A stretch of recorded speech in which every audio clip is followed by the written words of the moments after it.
Hey friends, my name is Kavya and I am from India. Today I am here to show you a cool new experiment.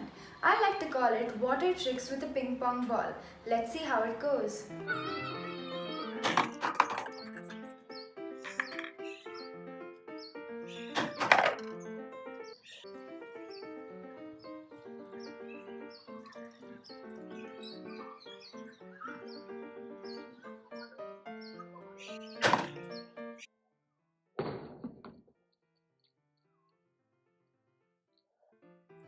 What just happened here?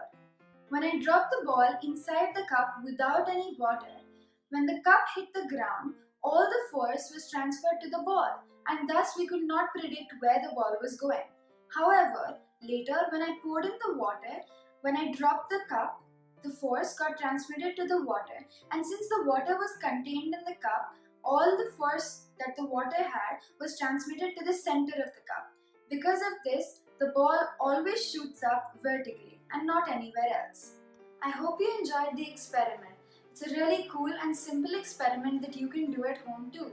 All you need is a ping pong ball, a plastic cup, and a mug and water.